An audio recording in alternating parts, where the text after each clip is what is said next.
Hello everyone. मेरो नाम चाहिँ आइती तामाङ हो। म चाहिँ हाल अहिले साइकोसोसल काउन्सलर को रूपमा चाहिँ कार्यरत छु। अनि मैले यो युट्युबमा यो मनोसामाजिक समस्या सम्बन्धी चाहिँ विभिन्न सन्देशमूलक कुराहरू, समस्या सम्बन्धी चाहिँ विभिन्न जुन सन्देशहरू चाहिँ म यो युट्युब च्यानलमा हाल्नेछु।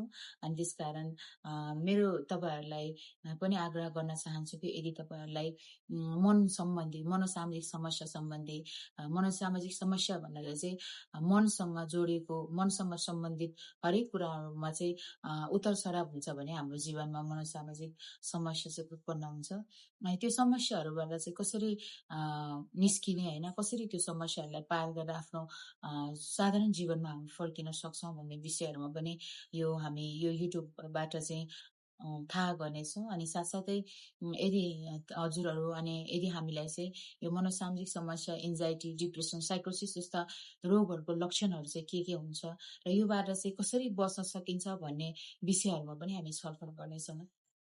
त्यसकारण तपाईँहरूले चाहिँ यदि तपाईँहरूलाई चाहिँ मन सम्बन्धित जुन तनाव, चिन्ताले चाहिँ ग्रसित हुनुहुन्छ भने तपाईँले मलाई फलो अनि सेयर गर्न सक्नुहुनेछ।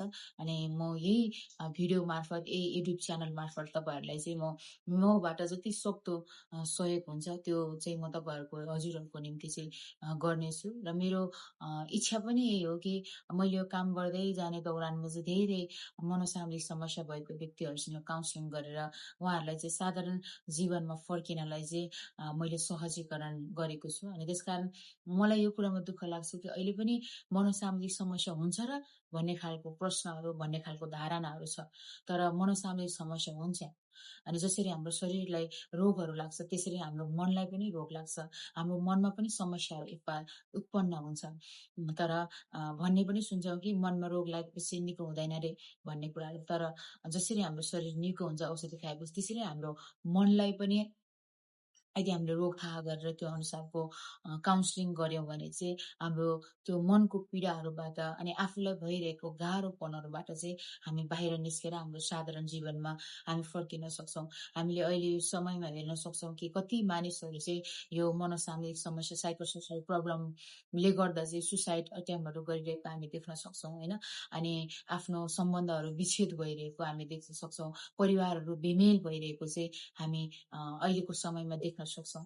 त्यसकारण म तपाईँहरू अनि हजुरहरूलाई यही आग्रह गर्न चाहन्छु कि म मेरो यो युट्युब च्यानल मार्फत हजुरहरूलाई चाहिँ यो साइकोसोसल प्रब्लम सम्बन्धी चाहिँ धेरै जानकारीहरू हाल्नेछु। र यदि तपाईँहरूलाई चाहिँ केही खालको जिज्ञासाहरू, यो मन सम्बन्धी, साइकोसोसल प्रब्लम सम्बन्धी चाहिँ केही कुराहरू चाहिँ सोध्न मन लागेको छ, भन्न मन लागेको छ भने चाहिँ हजुरहरूले यहाँ कमेन्ट गर्न सक्नुहुनेछ।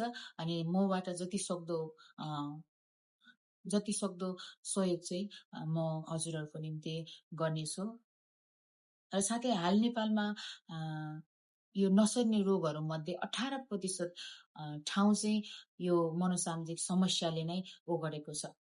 अनि त्यसको साथै 5 जनालाई यदि मनोसामाजिक समस्या भएको छ भने, साइकोसोसल प्रब्लम भएको छ भने मात्र 1 जनाले मात्रै सही उपचारहरू चाहिँ पाएर जीवनमा अघि बढिरहेको चाहिँ तथ्याङ्कले बताउँदछ। विशेष गरी अहिले चाहिँ धेरै किशोर किशोरीहरूलाई पनि मनोसामाजिक समस्या भएको कुराहरू हामी देख्न सक्छौँ। अनि साथै विशेष गरी पुरुष र महिलाको दाँजोमा चाहिँ महिलालाई बढी मात्रामा यो मनोसामाजिक समस्या, साइकोसोसल प्रब्लम चाहिँ भएको चाहिँ तथ्याङ्कले बताउँदछ। आजको लागि भिडियो यति नै। Thank you for watching. Please मन पर्यो भने सब्सक्राइब, र यदि तपाईँहरूलाई मेरो भिडियो अझै पनि राम्रो होस् भन्ने चाहनुहुन्छ भने हजुरहरूले मलाई साथ अनि सपोर्ट गरिदिनु।